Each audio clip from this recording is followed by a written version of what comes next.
Sur un tout autre sujet, et parce que nous sommes en été, LCI répond quotidiennement, vous le savez, à vos questions. Vous scannez le QR code en bas à gauche de votre écran avec cette question que nous vous posons aujourd'hui, cette thématique sur le sourd-tourisme, alors que certains pays font payer des droits d'entrée pour accéder à certaines villes, certaines zones qui sont très attrayantes pour les touristes. Aujourd'hui, faut-il avoir les moyens d'être un touriste? Vous nous envoyez vos questions. En tout cas, les Français, nous que nous avons rencontrés sur le terrain, sont plutôt divisés sur cette question. Je vous propose qu'on les écoute ensemble.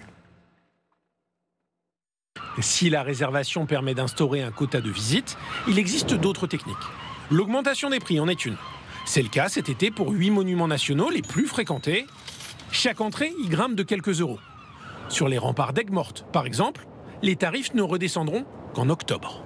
Alors l'idée, c'est pas de perdre des visiteurs, mais d'essayer d'étendre la fréquentation sur l'ensemble de l'année. C'est vrai que avoir moins de visiteurs, ça permet de pouvoir entretenir. Vous voyez, il y a un peu des végétaux qui poussent, il y a du ménage important à faire, et puis il y a des travaux. Et ça fait plus de sous pour les monuments nationaux? Alors on l'espère. Ça, on le verra à la fin de la saison. Les tarifs passent de 9 à 12 euros, mais la gratuité est maintenue pour les moins de 25 ans. Globalement, les touristes ne s'aperçoivent même pas de cette augmentation. Oh, c'est un tarif correct vu que nous avons payé que pour 2 personnes sur 4. Donc c'est correct. Il n'y a pas grand monde au final. Enfin, ça circule bien. Et pourtant, le nombre de visiteurs a augmenté au mois de juillet. Voilà, pas mal de questions déjà, on vous en remercie. Autour de ce plateau, vous êtes revenu, Stéphane Manigold, président du groupe Éclore, président de la branche restauration de l'UMI, et à mes côtés Claire Cambier, reporter TF1 et LCI. On va prendre un exemple italien pour bien comprendre. Dans les Dolomites, vous savez, ces plaines magnifiques, ces paysages à couper le souffle, les locaux ont pris une solution très radicale, des tourniquets payants. Alors c'est une initiative populaire, 5 € pour accéder à des endroits, les endroits qu'on voit beaucoup sur TikTok et sur Instagram. Quel impact déjà des réseaux sociaux très précisément sur ces lieux touristiques ? Oui, alors je suis allée dans les Dolomites et j'ai vu du coup ces tourniquets payants. C'est généralement en fait dans des terres agricoles où pour s'approcher de la jolie église qui rend bien sur Instagram, et bien maintenant il faut payer. C'est le problème d'ailleurs des réseaux sociaux, finalement, qui transforme un peu la réalité, où un lieu unique et instagrammable rend bien en photo, alors que finalement, dans cette zone touristique, il y a énormément de sites qui sont un peu similaires et qui sont aussi jolis. Alors, il y a cette première question de Gaël. Est-ce que les taxes payées dans le cadre du surtourisme, on peut penser à cette taxe notamment en Italie, servent à la protection des sites? Qu'est-ce que vous nous dites sur le sujet ? Eh bien, ça dépend. Dans le cas des Dolomites, pas du tout, puisque ce sont des initiatives privées qui, du coup, bénéficient aux propriétaires des terrains. Alors, ils ne sont pas embêtés d'ailleurs par les autorités, preuve quand même que les autorités acceptent cette situation. Il y a d'autres cas où ça peut être différent, et notamment dans des lieux touristiques où le prix d'entrée augmente, que ce soit pour des châteaux, des musées, où là, on sait que cet argent va pouvoir servir, du coup, pouvoir servir à ces sites et à les protéger. Stéphane Manigold. Moi, j'aime pas trop l'idée de surtourisme, parce que ça veut dire qu'on stigmatise au fond les touristes et qu'on leur dit vous êtes de trop, vous n'êtes pas les bienvenus. Et ça, cette notion, elle est toxique dans le commerce. Donc, j'aime pas cette notion. En revanche, on peut aussi considérer la question suivante. Est-ce que c'est un problème ou une opportunité et des solutions pour mieux gérer ce tourisme? Là, je réponds présent. Mais dire au fond, sur le tourisme, on balaye ça d'un revers de main, lorsque en France, on le voit bien, ça pèse 8 points du PIB. C'est énorme, c'est colossal, c'est plus d'1 million d'emplois à la clé. Notre paysage, notamment la ruralité, a des qualités. Je pense qu'il faut aussi inciter les touristes à visiter la France, mais pas que les grands monuments, aussi la France dans la France plurielle, la France rurale, dans sa globalité. Le no-tourisme en France marche très bien. C'est une bonne solution pour nos vignerons qui souffrent aujourd'hui et qui ont des problématiques. Donc, moi, je ne suis pas forcément favorable. Et puis après, très clairement, les taxes, on l'a tous vu. La vignette sur les voitures à l'époque, c'était fait pour financer les retraites. On est dans la même situation qu'il y a 30 ans. Donc, les retraites n'ont pas avancé. Donc, une taxe, elle sert juste aux politiques à mal dépenser notre argent. Donc moi, tout ce qui est taxe... Alors il y a Benjamin qui vous rejoint dans la question qu'il pose. On va vous la montrer, cette question, si vous le permettez, de Benjamin. Il ne faut rien faire pour le surtourisme. On le voit pour le mois de juillet, qui n'est pas terrible, et ça va s'aggraver, vu le prix des vacances en France. Nous sommes sur une économie de service. Si nous prenons des mesures pour limiter le tourisme, nous courons à la catastrophe. Il a raison, Benjamin, tout est dit. Je crois qu'il faut, de façon très claire, mieux réguler, mieux encadrer, fluidifier. Parce qu'on le voit bien qu'il y a des sites, on le sait, sur des applications aujourd'hui, et l'intelligence artificielle peut nous aider à fluidifier ces flux, de vendre le même nombre de billets, mais sur des tranches beaucoup plus larges. Et là, vous avez ce phénomène élastique plutôt que ce phénomène de ce qu'on appelle de rush, où tout le monde vient en même temps, au même moment, dans les mêmes séquences. Donc l'intelligence artificielle et les technologies peuvent nous aider à fluidifier. Et vous l'indiquiez également, trouver finalement, mettre en valeur d'autres terrains, bien sûr, d'autres territoires. Je voyais selon l'Organisation mondiale du tourisme, en France, il y a 80% de l'activité touristique qui ne concerne que 20% du territoire, et c'est encore pire au niveau mondial, où il y a 95% du tourisme qui opère sur 5% des terres immergées. Donc là, on voit en fait qu'il y a aussi un problème finalement de densité, et qu'il faudrait finalement mettre en valeur d'autres territoires. En France, on en a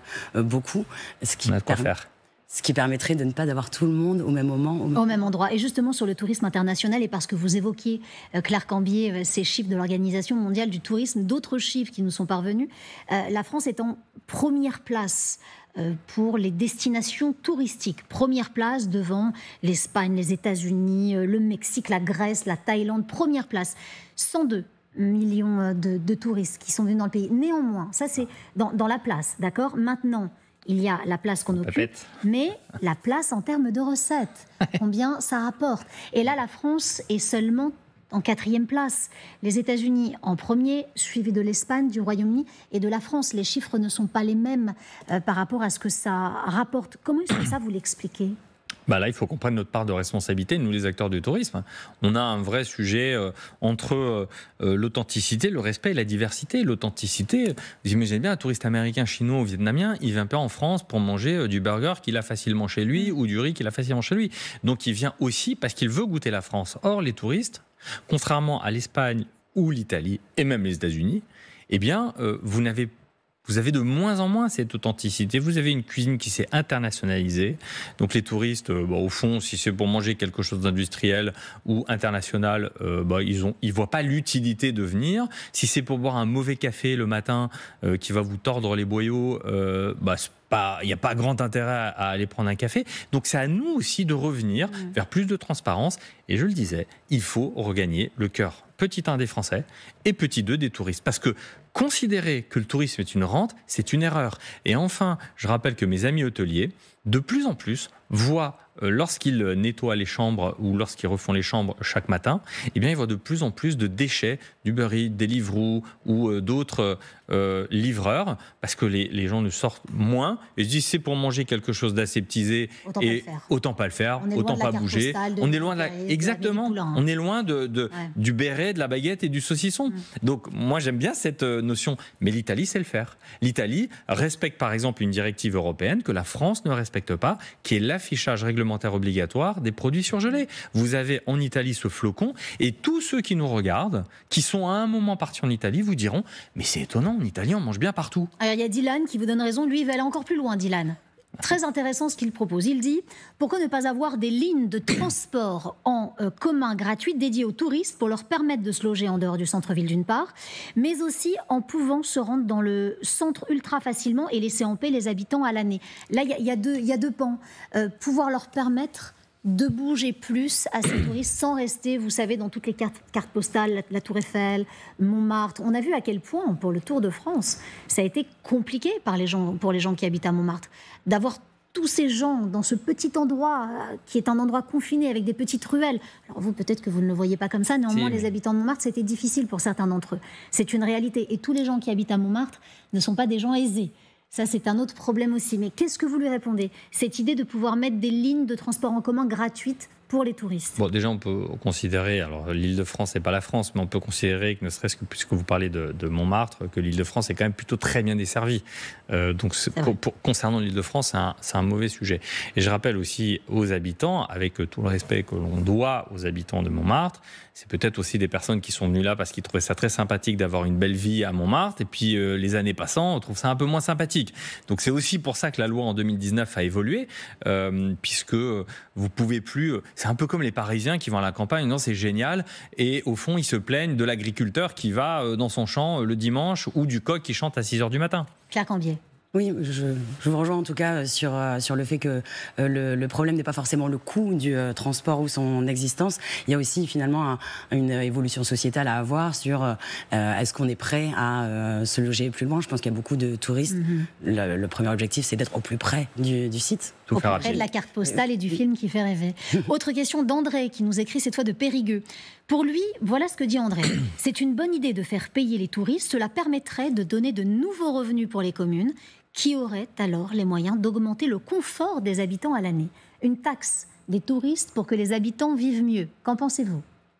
Déjà, je rappelle que rien que sur l'Île-de-France, la taxe de séjour a doublé. Elle a fait 200%. Donc voilà, ça c'est... Et c'est pour le confort, parce que Valérie Pécresse a expliqué que c'était pour ne pas impacter le coût des nouveaux transports, des nouvelles rames, de la fluidité entre les aéroports, etc.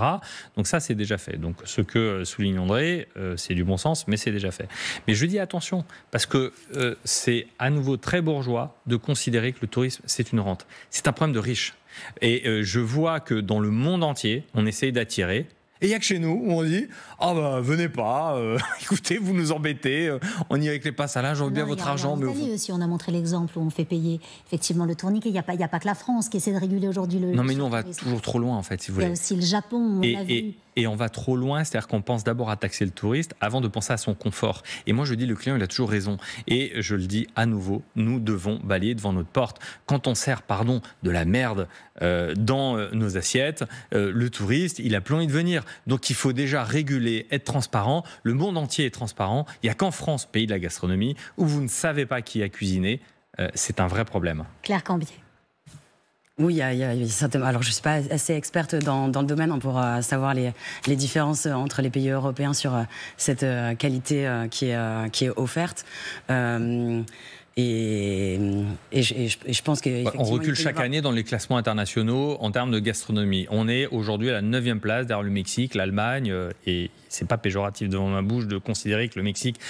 Ils ont une belle cuisine, mais permettez-moi de penser ou de continuer à caresser l'espoir qu'en France, on cuisine mieux. Avant même de penser au tourisme, vous dites qu'il faut penser au tourisme en France et à mieux traiter les touristes. Bien sûr. Alors mieux traiter les touristes, je disais juste qu'au-delà en fait, de l'aspect économique uniquement et de l'accueil des touristes, il y a aussi énormément de conséquences du surtourisme, que ce soit pour les habitants locaux, pour le logement ou aussi pour les conséquences environnementales. On n'en a pas beaucoup parlé.